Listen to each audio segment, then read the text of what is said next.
तव कथामृतं तप्तजीवनं कविभिरीडितं कल्मषापहं श्रवणमंगलं श्रीमदाततं भुवि गृह्णन्ति ये भूरिदा जनाः।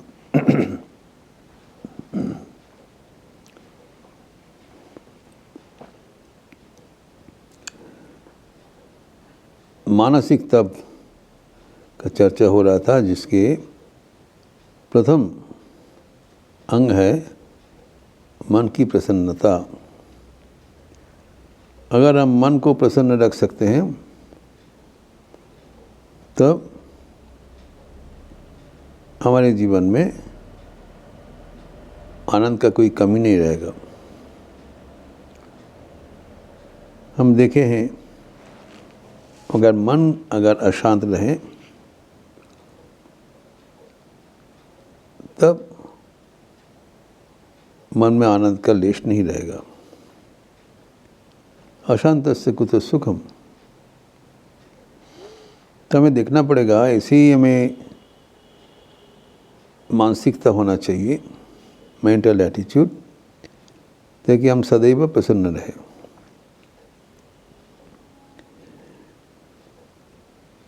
मन का अप्रसन्नता के कारण है मन जब रजोगुण और तमोगुण का वशवर्ती हो जाते हैं। सत्वगुण में जब मन शांत रहता है तब मन सुख में भर्ती होता है, भरपूर रहता है। सत्यम सुखे संजयति।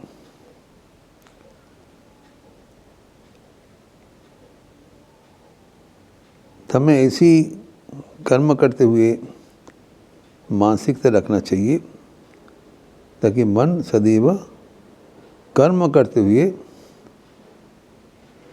आनंद में रहे।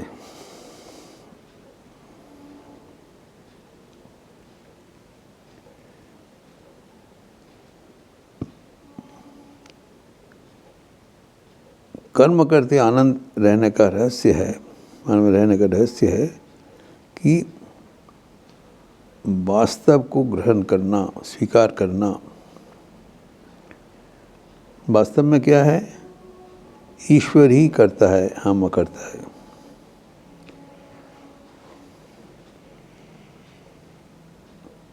हमें যন্ত্র তুমি যন্ত্রী, আমরা তোমার যন্ত্রে চলি। ठाकुर कहते हैं कि मैं गाड़ी हूँ, आप इंजीनियर हो। अतः ईश्वर ही हमें परिचालना कर रहे हैं। वो जैसे चाह रहे हैं, जैसे कर रहे हैं, वो हम हो रहे हैं। मैं करता नहीं हूँ। अगर ये बात हम स्वीकार कर लें तब कम बन जाएगा। इतना सहज है। ईश्वर ही करता है, हम करता है। वही बात है। भगवत गीता में श्री कृष्ण कहते हैं अर्जुन को कि कुरुक्षेत्र युद्ध में जो होने वाला है ये सब मैं करके रख दिया है।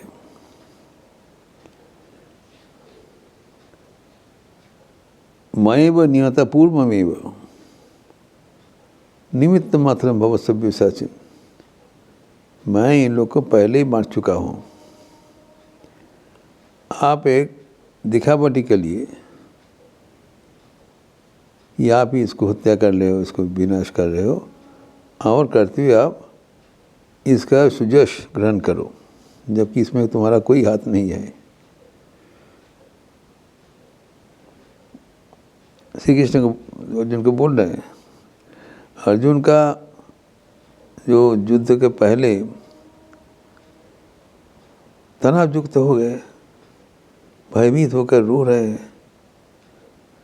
युद्ध नहीं करने से, युद्ध को छोड़ के पलायन करने के लिए इसका चिंतन हो गया। क्या होगा? तनाव। श्री कृष्ण उनको समझा बुझा के बताया कि तुम्हारे चिंतन का कोई कारण नहीं है, मैं ही कर रहा हूँ। तुम तो नहीं कर रहे हो, तुम यंत्र मात्र हो। ये जो मानसिकता अगर हम ग्रहण कर लें, जो कि वास्तव है, घटना है, तब और कोई अशांति के कारण नहीं रहेगा।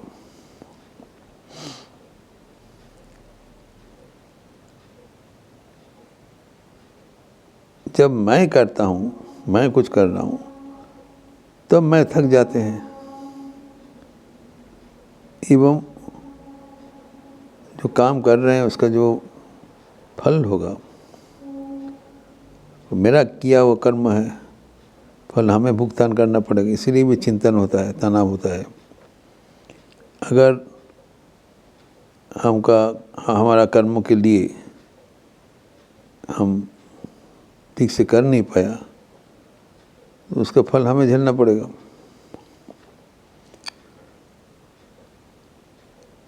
एक तनाव भी रहता है, क्या होगा। और कर्म करते हुए हम थक भी जाते हैं। लेकिन अगर मैं करता नहीं हूँ तो वो कर्म करने से हमारा कोई क्लांति का कारण नहीं है। जिसे कहा जाता है, जब हम प्लेन में ट्रैवल करते हैं, प्लेन चला रहा है पायलट, प्लेन का कभी भी कुछ नुकसान हो सकता है, इसका पूरा जिम्मेदारी पायलट का, हमारा नहीं है। हम तो बैठ के एंजॉइंग द राइड, प्लेन में बैठ के हम लोग चाय पीते हैं, रिलैक्स होते हैं। कोई तनाव का कोई कारण नहीं है, कारण चलाने वाला तो पायलट है। हम जब प्लेन से उतर के हम कोई क्लांति नहीं रहता, हम चले जाते हैं, रिलैक्स होकर चले जाते हैं कर्म करते हुए। तो ये जो सारी चीज़ जो प्लेन ड्राइव करने का जो तनाव, वो पायलट कर रहा।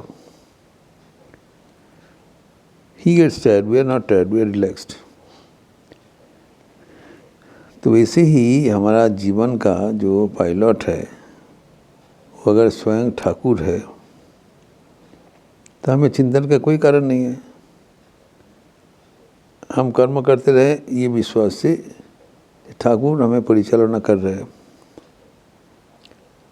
हमारा तो कोई इसमें तनाव का कोई कारण नहीं है और क्लांति का भी कुछ कारण नहीं है। मैं तो किया नहीं। अगर कोई कर्म आप कर रहे हैं उससे हमारा तो क्लांति नहीं होगा।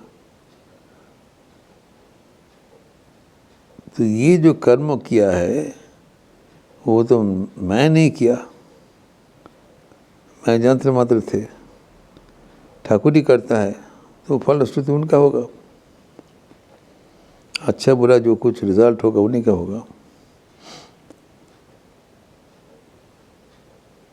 तो अगर भगवान ही स्वयं करता है तो कर्म में जो अच्छा बुरा नतीजा होगा उसका जिम्मेदारी उन्हीं का है, तो हमारा नहीं है। अर्थात इसमें हमारा कोई ना तनाव का कारण है ना अशांति के कारण है। तो कर्म करते हुए हम कभी थकेंगे नहीं अगर इस चिंतन से मानसिकता से हम कर्म कर सकें कि मैं कर्म कर रहा हूँ यंत्र मात्र होकर।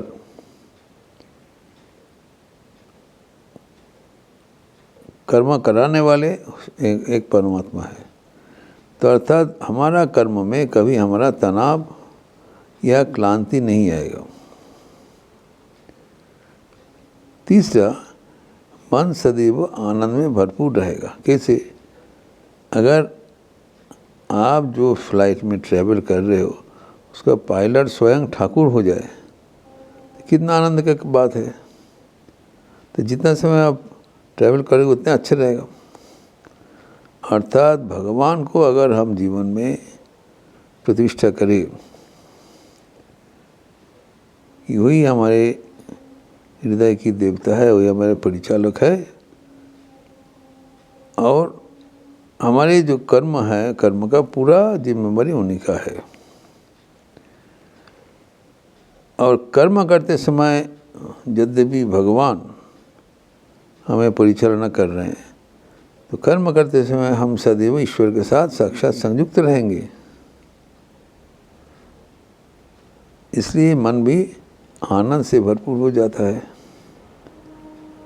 जब हम जो कर्म कर रहे हैं, ये जो ईश्वर का प्रेरित होकर कर्म कर रहे हैं, ईश्वर ही करता है और मैं करता नहीं हूँ। इसी कर करना कि वही उनका बुद्धि विचार अनुसार जो कुछ करना कर रहे हैं, मैं उनके हाथ में यंत्र मंत्र होकर हम परम आनंद में रहे। तो कर्म करते हुए ना कुछ क्लांति होगा, ना अवसाद होगा, अन्नों की निरानंद का कारण होगा। तो ये जो मानसिकता है, इसमें हम सदैव तनाव शून्य रहेंगे, कोई तनाव नहीं है। दूसरा, जो हमारे जीवन में कोई क्लांति नहीं रहेगा। अगर मैं कर रहा हूँ तो क्लांति होगा, मैं नहीं कर रहा हूँ तो हमारा क्लांति की कोई आवश्यकता नहीं है। तो सदैव एक ऊर्जा से भरपूर होकर हम समय में विचरण कर सकते हैं। कभी ना तनाव है, ना कोई क्लांति है, और ना कोई टेंशन है और मिजरी। आनंद में ही सब कुछ हम कर सकते हैं। वो तनाव शून्य जीवन भी यापन कर सकते हैं, सिर्फ ये मानसिकता अवलंबन करते हुए, जो कि वास्तव है एवं हमारे लिए सबसे ज़्यादा फायदेमंद है। इसी को ही जो कर्मयोग कहलाता है। कर्मयोग मतलब कर्म में कुशलता। तो श्रीमद् भगवद गीता में कहा गया है, योगः कर्मसु कौशलम, अर्थात कर्म ऐसी कर चलें कि ये हमारे जीवन में कभी तनाव अथवा निरानंद का काम न बने। कर्म ऐसे निष्काम रूप से होना चाहिए, जो कि करते हुए हमें सर्वदा आनंद मिलेगा, तनाव शून्य जीवन का प्राप्ति होगा एवं हमारे मन सदैव ऊर्जा से भरपूर रहेगा। जब इस दृष्टि से हम कर्म करेंगे, ये हमारा जो जीवन का मूल्योपदेशी होगा, तब ये दुनिया हमारे लिए वर्णनीय हो जाएगा, आनंद का जगह होगा। क्योंकि ईश्वर विराजमान है, ईश्वर के साथ युक्त होकर हम जो कुछ करेंगे वो सफल हो जाएगा।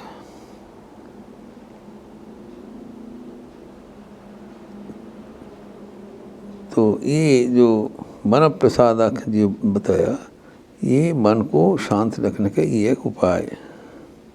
कई उपायों की चर्चा हम लोग किए हैं। यहाँ पर ये जो उपाय है, ये श्री रामकृष्ण अनेक बार बोला करते थे कि वो सदैव ईश्वर के ऊपर निर्भर होकर कर्म करो, बस। तभी मन का प्रसाद कभी नहीं खो बैठेगी। मन सदैव शांत रहेगा, आनंद में रहेगा, सुख में रहेगा।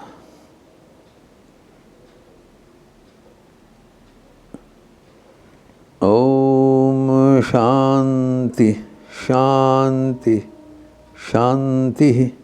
हरि ओम तत्सत। श्री राम कृष्णार्पणमस्तु।